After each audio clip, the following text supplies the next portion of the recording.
தேவதை அவள் ஒரு தேவதை, அழகிய பூமுகம் காணவே ஆயுள்தான் போதுமோ? காற்றிலே அவளது வாசனை, அவளிடம் யோசனை கேட்டதான் பூக்களும் பூகுமோ? அழகாய் மனதை பறித்து விட்டாலே.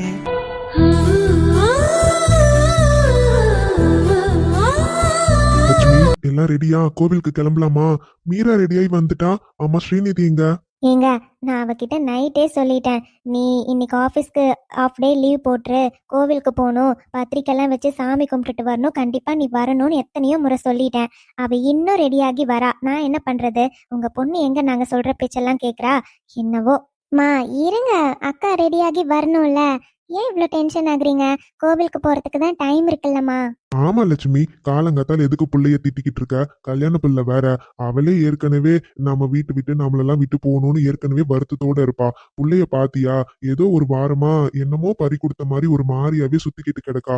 எனக்கு தெரிஞ்சு நம்மளெல்லாம் விட்டுட்டு போறதுக்கு அவளுக்கு வருத்தமா இருக்கும்னு நினைக்கிறேன். விடு விடு, அவ கிளம்பி வரட்டும். சும்மா புள்ளைய கரிச்சு கொட்டிக்கிட்டு இருக்காத. பாத்துக்கலாம், கோவிலுக்கு தானே, கொஞ்சம் லேட்டா போனா ஒன்னும் இல்ல, புள்ள வரட்டும். ஆமாங்க, உங்க பிள்ளைய ஒரு அதட்டிடாதீங்க.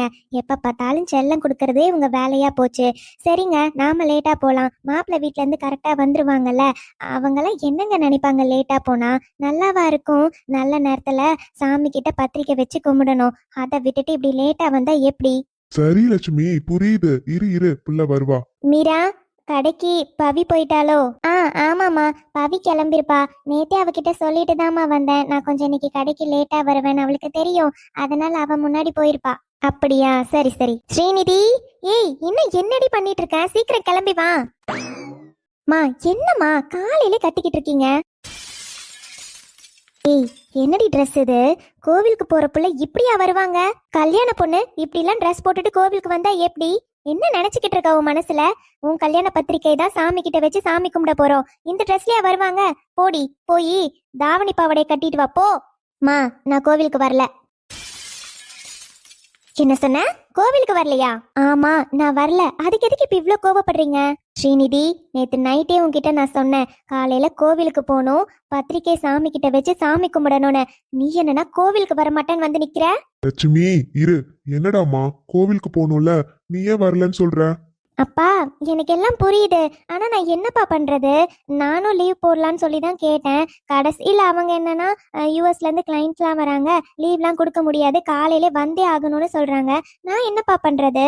ஆஃபீஸ்ல ஒரு இடத்துல வேலை பார்த்தா அவங்க சொல்றதை கேட்டு தானேப்பா ஆகணும். அதனால தான் சொல்றேன், நான் ஆஃபீஸ்க்கு கிளம்புறேன்ப்பா. ப்ளீஸ் தப்பா நினைச்சுக்காதீங்க. கோவிலுக்கு தானே, அதான் நீங்கெல்லாம் போறீங்கல்லப்பா, போய் சாமி கும்பிட்டுட்டு வாங்க. அதான் பத்திரிக்கைலாம் ரெடியா தானே இருக்கு, அப்புறம் என்ன? ஸ்ரீநிதி, கோவத்தை கிளப்பாத. அடிச்சுன்னு வச்சுக்கோ, வயசு புள்ள மேல கைய வைக்க வேண்டான்னு பாக்குறேன். அம்மா, அப்புறம் என்னடி, என்ன நினைச்சிட்டு இருக்க உன் மனசுல? எது சொன்னாலும் கேட்க கூடாதுன்னு முடிவோட இருக்கியா? தங்கச்சிய பாத்தியா? சொன்ன உடனே ரெடியாகி வந்து நிக்கிறா. நீயும் தான் இருக்கியே. மா, அவ பாக்குற வேலையும் நான் பாக்குற வேலையும் ஒன்னா? அவ என்ன கடையை திறந்து வச்சுட்டு போய் உக்காந்துக்கலாம், நினைச்சா லீவ் விடலாம். நானும் அப்படி பண்ண முடியுமாமா? நான் வேலை பாக்குறது ஐடில. அப்படி இருக்கப்போ நான் நினைச்சபடியெல்லாம் லீவ் கொடுக்க மாட்டாங்க. அவங்க கொடுக்கறப்பதான் நான் எடுத்துக்க முடியும். இங்க பாருங்கம்மா, என்னால வர முடியாது, எனக்கு வேலை இருக்கு, நான் ஆபீஸ்க்கு கிளம்பிட்டேன், என்னை விடுங்க. லட்சுமி, என்னங்க, உங்க மகளுக்கு இவ்ளோ நேரம் செல்லம் கொடுத்துட்டு இருந்தீங்கல்ல, உங்க மக சொல்றத கொஞ்சம் கேளுங்க, என்ன பண்றான்னு. சரி விடு, வேற என்ன பண்றது? அவதான் லீவ் கிடைக்கலன்னு சொல்றாள். அவ வேலை பாக்குற இடம் அந்த மாதிரி, அதுக்காக இப்படி கிளம்புறப்ப கோவப்பட்டுட்டு இருந்தா நல்லா இருக்கா? விடு, நாமெல்லாம் போய் சாமி கும்பிட்டுட்டு வரலாம். நீங்க ஒரு வார்த்தை அவகிட்ட சொல்லுவீங்கன்னு பார்த்தா அவ சொல்றதுக்கு ஆமா ஆமான்னு சொல்லிட்டு இருக்கீங்க. லட்சுமி புரியுதுமா, ஆனா அவதான் வேலைக்கு போயே ஆகணும்னு ரெடியாகி வந்து நிக்கிறாள். ரெடியாகி நிக்கிற பிள்ளைய வேண்டான்னா சொல்ல முடியும்? விடு, அவ ஆபீஸ் கிளம்பட்டும். ஸ்ரீநிதி, நீ கிளம்புமா, சாயந்தரம் பாத்துக்கலாம் போ. சரிப்பா, நீங்க மட்டும்தான்ப்பா என்ன புரிஞ்சுக்கிறீங்க. இந்த அம்மா எல்லாம் கொஞ்சம் கூட என்ன புரிஞ்சுக்கவே மாட்டேன்றாங்க. சரிம்மா, நீ போயிட்டு வா போ. சரிங்கப்பா, நான் போயிட்டு வரேன். இப்படியே செல்லம் கொடுங்க. அவ எது சொன்னாலும் எது பண்ணாலும் புள்ள சொல்றது கரெக்டா இருக்கும். எல்லாம் செல்லம் பண்ணி பண்ணி தான் இப்படி இருக்கா. இதெல்லாம் சின்ன விஷயமா உங்களுக்கு தெரியுதுங்க. பின்னாடி பெருசா வந்து நிக்காம இருந்தா சரி. கல்யாணம் பண்ணி போற இடத்துலயாச்சும் அவ குணத்தை மாத்திக்கிட்டா போதும். இல்லைன்னா அவங்க மூஞ்சில எல்லாம் முடிக்கவே முடியாது, தெரிஞ்சுக்கோங்க. லட்சுமி, இப்ப எதுக்கு இவ்ளோ பேசுற? வா கிளம்பலாம், டைம் ஆச்சு. மீரா குட்டி வாடா கிளம்பலாம். ஆ சரிங்கப்பா, நான் போய் பூஜை சாமானை கொண்டு வரேன். சரி போ. என்ன சொன்னாலும் கேக்குறதில்ல. இந்த பிள்ளைக்கு வர வர திமிரும் கொழுப்பும் அதிகமாயிட்டே போகுது. பெத்தவங்க எது சொன்னாலும் கேக்குறதில்ல. இப்ப அவங்க கிட்ட என்ன காரணம் சொல்ல முடியும்? அத சொன்னா இந்த மனுஷனுக்கும் புரிய மாட்டேங்குது. இப்பவே இவ்வளவு செல்லம் கொடுத்தா என்னதான் பண்றதோ தெரியல. ச்சே.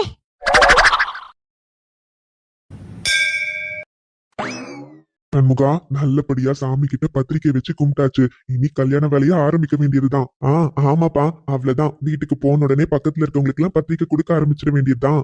சரிண்ணே, இங்கே நின்னு பேசினா எப்படி? வாங்க கோவிலை சுத்திட்டு அங்க கொஞ்ச நேரம் உட்காந்து பேசிட்டு அப்புறமா கிளம்பலாம். சரிம்மா, வாங்க.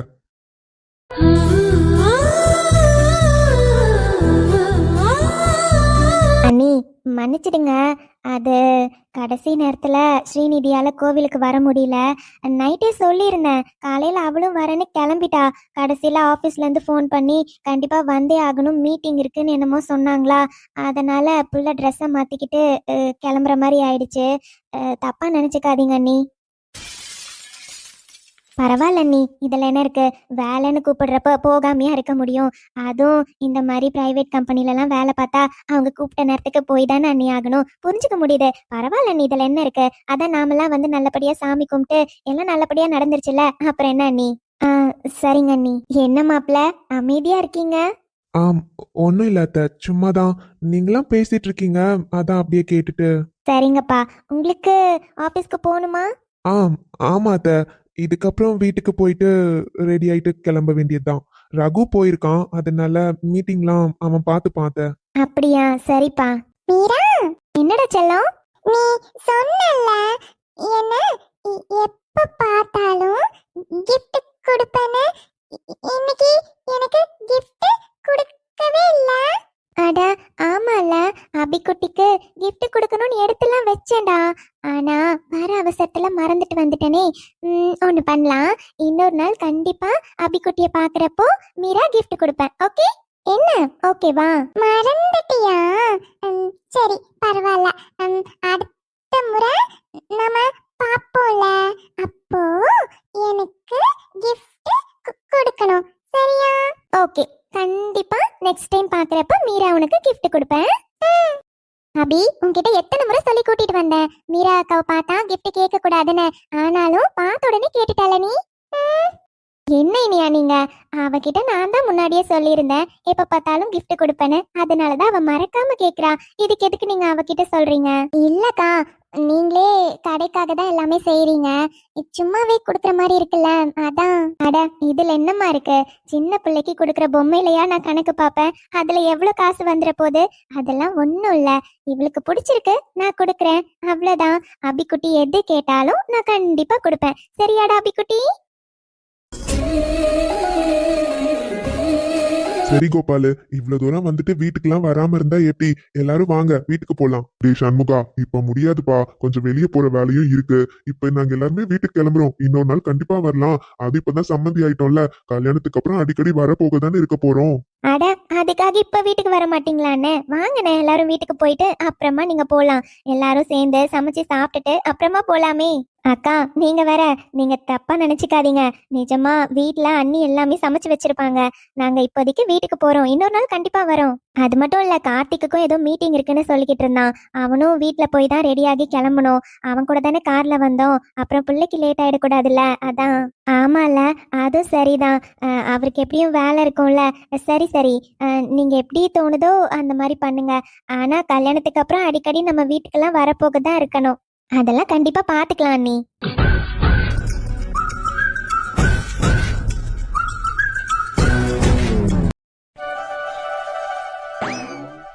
என்னம்மா சமையல் இன்னைக்கு? வாசனையே மூக்கு தொலைக்குது போங்க. மீன் குழம்பு வச்சிருக்காங்கன்னு நினைக்கிறேம்மா. அதானே, எப்ப பார்த்தாலும் நினப்பு சாப்பிடுறதுல மட்டும்தான் இருக்கு. நான் என்ன சொல்றேனோ அதை மட்டும் செய்ய மாட்டேன்றேன். மா என்னம்மா? செண்டி, உன்கிட்ட எத்தனை முறை சொல்லிக்கிட்டு இருக்கேன், விஸ்வா வீட்டுல இருக்கப்பெல்லாம் போய் அவன்கிட்ட பேசு பூடி, கொஞ்சம் நல்லபடியா இரு, அவனே அவன் வாயால உன்னதான் கல்யாணம் பண்ணிக்கணும்னு சொல்லணும்னு என்னென்னலாம் சொல்றேன். எதையாச்சும் கொஞ்சமாச்சும் காதல வாங்கிக்கிறியா? எப்ப பார்த்தாலும் சாப்பாடு சாப்பாடு, ஜூஸ் எல்லாம் டைமுக்கு குடிக்கணும், நல்லா சாப்பிடணும், அது மட்டும்தான் ஞாபகத்துல வச்சிருக்கல. இன்னைக்கு விஸ்வா வீட்டுல தானே இருக்கான், வீட்டுல இருந்துதான் ஏதோ வேலை பார்த்துக்கிட்டு இருக்கான், கார்டன்ல தானே உட்காந்துருக்கான். போய் கொஞ்ச நேரம் மாமா கிட்ட பேசலாம், அவன் மனசை மாத்த ட்ரை பண்ணலாம். ஏதாச்சும் உனக்கு தோணுதா? மா, நான் போய் பேசினாலும் மாமா என்கிட்ட ரொம்ப டீட்டெயிலாலாம் பேச மாட்டேன்றாருமா. எப்ப பார்த்தாலும் சும்மா படிப்பை பத்தி கேக்குறாரு. அப்படி இல்லைன்னா அடுத்து என்ன பண்ண போற, என்ன ஐடியா இருக்கு, இதை மட்டும்தான் மாமா கேக்குறாரு. வேற எதுவுமே கேட்க மாட்டேன்றாருமா. நான் என்ன பண்ணட்டும்? அவன் அப்படிதாண்டி இருப்பான். ஏன்னா அவனுக்கு உன் மேல எந்த ஃபீலிங்ஸும் இல்ல. இதை மட்டும்தான் பேசுவான். நீ தான் அவன் மனசுல ஆசையை வர வைக்கணும். இங்க பாரு ஷில்பா, இந்த சொத்து எவ்வளவு இருக்குன்னு உனக்கே நல்லா தெரியும். உங்க அப்பா அந்த கம்பெனில இன்னும் ஒரு மேனேஜரா தான் வேலை பார்த்துக்கிட்டு இருக்காரு. அவரை நம்பிலாம் இனிமேல் இருக்க முடியாது. என் அண்ணாவை நம்பி எத்தனை வருஷம் நான் இதே வீட்டுல இருக்க முடியும்? செய்யற அளவுக்கு அவன் செஞ்சிட்டான். பின்னாடி சொத்துன்னு நம்மளால போய் நிக்கவே முடியாது. உனக்கு புரியுதா? சொல்றத கேளு. இந்த சொத்துல நமக்கு பங்கு வேணும். கொஞ்சமாச்சும் நம்ம இதுக்கப்புறம் இதே வீட்டுல இருக்கணும்னா விஸ்வாவை கல்யாணம் பண்ணிக்கிட்டா மட்டும்தான் முடியும். ஒருவேளை வேற ஒருத்தி கூட விஸ்வாக்கு கல்யாணம் ஆகி அவ வந்து கேள்வி கேட்டா நம்மளால எதுவுமே பண்ண முடியாது. புரிஞ்சுக்கோ ஷில்பா. இப்ப நான் என்னமா பண்ணணும்? சும்மா இருக்கிற டைம்ல போய் அவன்கிட்ட உட்காந்து பேசுடி. ஏ சாந்தி, என்னம்மா எங்க போற? அதுவும் கையில காஃபியோட. யாருக்கு எடுத்துட்டு போற? அதுவாமா, விஸ்வா தம்பி கார்டன்ல உட்காந்துருக்குல்ல, அதுக்கு காஃபி கொடுக்க சொல்லி அம்மா கொடுத்து விட்டாங்க. ஓ அப்படியா, சரி சரி, அந்த காஃபி எங்க கொடு. அம்மா, இது விஸ்வா தம்பிக்கு போட்ட காஃபி. அதெல்லாம் எனக்கு தெரியுது. விஸ்வாக்கு தானே கொடுக்கணும், அதை நாங்க கொடுத்துக்கிறோம். நீ போய் சூடா காஃபி போட்டு எனக்கு ஒன்று கொண்டா போ. அம்மா, உங்களுக்கு எதுக்கு கஷ்டம்? நானே போய் கொடுத்துட்டு வந்துடுறேன். சாந்தி, நான் தான் சொல்றேன்ல, நாங்க கொடுத்துக்கிறோன்னு. கொடுத்துட்டு நீ போய் உனக்கு கொடுத்த வேலையை பாரு போ. சரிங்கம்மா, இந்தாங்க. ஏய் இந்தாடி, இத புடி. எதுக்குமா? இவ்வளவு நேரம் சொன்னது கேட்கல. இத கொண்டு போய் விஸ்வாக்கு கொடுப்போ. மா, நான் எதுக்கு கொண்டு போய் கொடுக்கணும்? அதான் அந்த அக்காவே கொண்டு போய் கொடுத்துருப்பாங்கல்ல. இப்ப எதுக்கு அவங்க கிட்ட இருந்து வாங்கி என் கிட்ட கொடுக்குறீங்க? அடியே கூறு கட்டவளே, உனக்கு மண்டையில மூளை இருக்கா இல்லையானே எனக்கு தெரியல. என் வயித்துல வந்து பிறந்திருக்க பாரு. இந்தா, இந்த காஃபியை கொண்டு போய் விஸ்வா கிட்ட கொடுத்து அந்த சாக்குல கொஞ்ச நேரம் உட்காந்து பேசிடி. பெத்த அம்மாவா வேற என்னென்னத்தை தாண்டி உனக்கு நான் சொல்லி கொடுக்கணும்? இந்தா எடுத்துட்டு போ. ஓ அப்படி ஐடியா பண்ணியா? சரி சரிம்மா, கொடு. ஒன்னொன்னத்தையும் நானே சொல்லி கொடுக்க வேண்டியதா இருக்கு. உனக்கு கல்யாணம் ஆகிறதுக்குள்ள என் ஜீவன் போயிடும் போல. இந்தா. சரிம்மா, திட்டாதீங்க. இப்ப என்ன, விஸ்வா மாமா கிட்ட அது கொடுத்துட்டு உட்காந்து கொஞ்ச நேரம் பேசிட்டு வரணும், அவ்வளவுதானே? சரி சரி, இதுக்கப்புறம் நான் பாத்துக்கிறேன். போ, இதையாச்சும் கரெக்டா பண்ணு, போடி.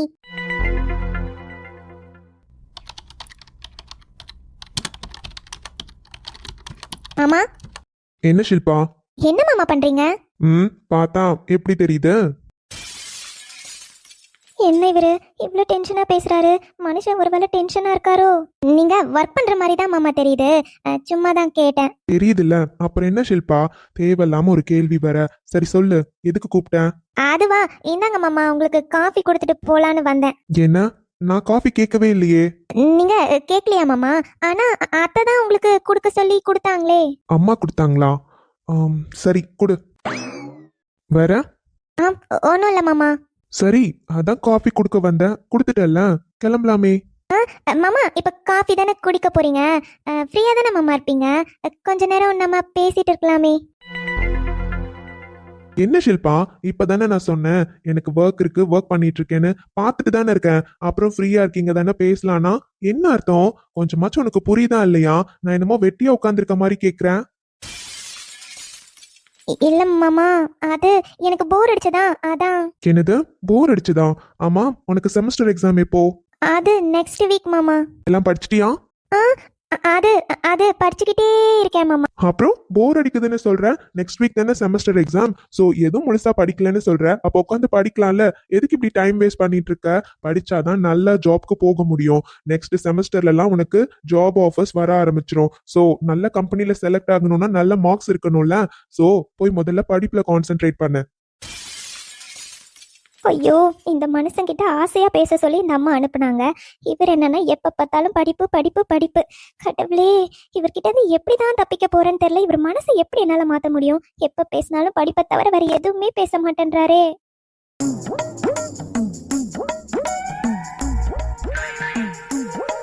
என்ன அப்படி பாத்துட்டு இருக்க? நான் சொன்னது புரிஞ்சதா இல்லையா? இங்க பாரு ஷில்பா, நமக்கு வேணா சொத்து எல்லாம் இருக்கலாம். அதுக்காக எப்ப பார்த்தாலும் இப்படி சும்மாவே இருக்கணும், டைம் வேஸ்ட் பண்ணணும்லாம் நினைக்காத. உன்னை எவ்வளவு பெரிய காலேஜ்ல படிக்க வைக்கிறாங்க. அப்படி இருக்கப்போ நல்ல மார்க்ஸ் ஸ்கோர் பண்ணாதானே அடுத்து உன்னோட ஃபியூச்சர் எப்படி இருக்கும்னு நீ யோசிக்க முடியும். இப்பவே ஒரு டெசிஷன் எடுத்து வச்சுக்கணும். அடுத்து நீ பிஜி பண்ண போறியா, இல்ல அடுத்து ஏதாவது ஜாப் போக போறியான்னு. எந்த டெசிஷனுமே இல்லாம இருந்தா எப்படி? போ, முதல்ல படிப்புல கான்சென்ட்ரேட் பண்ணு. நெக்ஸ்ட் வீக் செமஸ்டர்னு சொல்ற, போய் படிப்போ.